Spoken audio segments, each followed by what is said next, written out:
Welcome into another edition of The Current Report, our weekly roundup of what's happening in the world of digital media. I'm your host, Chris Brooklier. This week, we're taking another bite out of the conversation around cookies. According to Google, its plan to eliminate cookies on its Chrome browser is the first step towards what it calls a privacy-first web. Now, inevitably, there's a lot of scrutiny on the impact this will have for advertisers and publishers, including competition concerns from the UK's markets regulator, the CMA. Here on The Current Report, we've already talked about what advertisers can do to get ready for this transition. But what about publishers, who've relied on cookies in large part to drive revenue? A new report published right here on The Current, written by my colleague Eilis Liffering, found that publishers are testing out new ways to authenticate audiences who come to their sites, whether that's through incentives like games and recipes, or through solutions like single sign-on tech to let readers log in. As the importance of third-party cookies fades, many publishers are under pressure to build strong relationships with their audiences, which in turn can boost the value of advertising across their news sites. One exec from local news publisher Advanced Local said it's like hitting a, quote, reset button. So to explore these questions of privacy and identity, we're bringing in Evan Hills, SVP of Strategy and Partnerships at Dstillery, which is a company that focuses on AI ad targeting.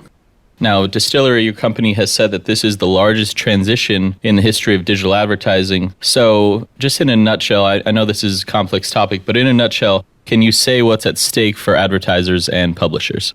Yeah, that's a great question and a galactic one. I think the way that I would frame it up for advertisers is, there was a moment shortly before I joined the industry where, we were shifting from ad networks to programmatic, right? And I would sort of offer the analogy that this is kind of a similar tectonic shift where we're moving from sort of one means of buying and targeting and running digital ad campaigns to a whole new era, right? And now that's not to say that programmatic is going to go away or anything like that, but I do think it's a tectonic change, right? The methodologies that we've used as an ecosystem as a whole to target, to frequency cap, to measure, do things like brand safety, right? I think, a lot of those vehicles are at a minimum going to change and some of them are going to go away, right? And so I think it's a big time for all of the ecosystem, inclusive of, ad tech as well as, brands, advertisers, publishers, where all of us need to sort of rethink the way that we've been existing for the last 10 years. And I think bring to bear a lot of novel solutions that hopefully, once we're all on the other side of this,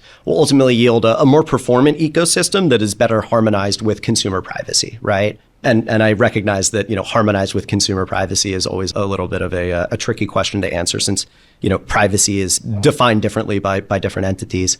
I'd like to hit on the revenue chances that can come here from authenticated audiences. As I mentioned at the top, digital media websites are doing tests with identity solutions compared to third-party cookies, and they're seeing big results. The full story on The Current really is an awesome read if you haven't checked it out. And a lot of the conversations around the death of cookies are focused on the privacy consequences. But do you think that these tests, which are small compared to their full audiences, could be big for publishers' revenues as well? Look, I think authenticated audiences are going to be hugely important, right? Knowing the users that you're targeting, at least for a percentage of your media buy, is huge, right? And I think to get to any kind of an amount of scale that's viable in that portion of the ecosystem, right, you have to prove to publishers that they can get higher RPMs on their ad slots, right? So I think, in terms of ultimately getting us to that version of the future in 12 to 24 months when we're all through the other side of this in a successful way, I think being able to prove the novel solutions can drive sort of a win-win scenario for brands and and publishers, huge, right? I think that's a requirement, not a nice to have. It's going to come down to how high we can get auth rates up to, right? And getting publishers, convinced that this is good for them. I think there's certainly a belief among the publisher community that, the sort of current state programmatic ecosystem via data leakage actually hurts the value of their properties, right? And so I think sort of using authenticated audiences as an opportunity to undo that perception and gain a little bit more trust throughout the ecosystem is huge. There's a dynamic that I've heard of referenced as the LiveRamp effect today, right? Where buying users that exist in the LiveRamp ecosystem, because they're so widely proliferated among the ecosystem, tend to be more expensive than non-LiveRamp users, right? Users that are outside of LiveRamp ecosystem for whatever reason. And I think you'll see that happen as we move to, an auth first world as well, right? It'll be really expensive to buy auth users, and then it'll be a lot cheaper to buy other impressions, right? And I think, if I'm putting my ecosystem hat on, as long as we can make sure publishers are relatively better off and ideally advertisers are still able to find the exact same, if not better, efficiency, then that seems like a win-win for everyone involved. So I'd like to close out just talking about privacy and the privacy regulation. So, a number of states in the US are passing privacy laws. So is it difficult to weave between the different states' laws in the US rather than having, a sweeping federal law? Yes. The obvious answer is having a bunch of a patchwork of pieces of legislation and needing to identify, okay, across 22 state bills, what is the common denominator, right? The lowest common denominator, that's going to be a pain, right?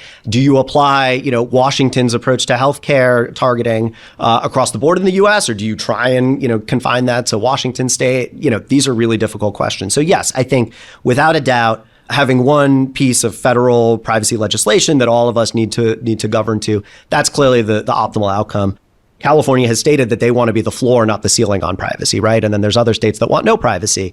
And so, I think built into the US government as a whole and how we're structured, it's hard to see how you square that, right? But yes, I think we absolutely need one common set of rules to govern to. Otherwise, the patchwork is going to become more and more onerous for all of ad tech to make sense of. All right, Evan, it was great speaking with you and keep up with all these changes as we go forward. Awesome, Chris. Thank you so much for the time. I really appreciate it.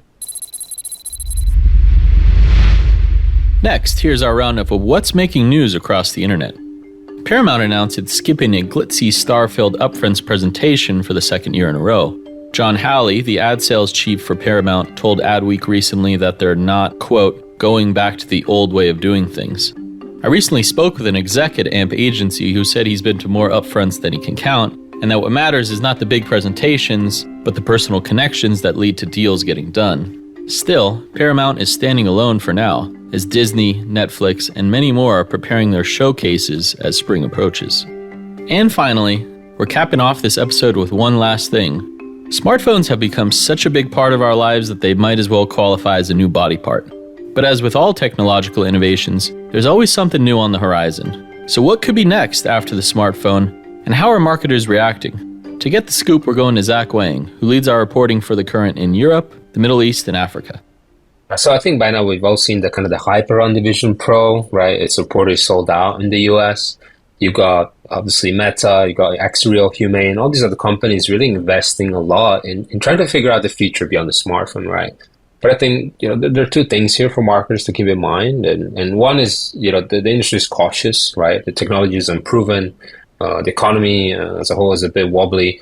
So, a lot are taking this kind of wait and see approach. And two is that, we're not really going to get into this sort of ready, player one world where it's hyper immersive, at least definitely not right away, right? But this is a sign that people maybe want to interact with technology in a different way, and then the technology will look different in a few years' time, right? So, we're talking about less screens, technology being more all around us, less intrusive.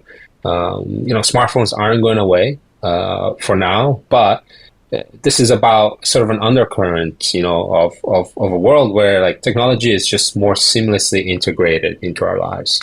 And for marketers today, they should really be thinking about, how do we engage people, right? Instead of interrupting them? How do we make this more natural?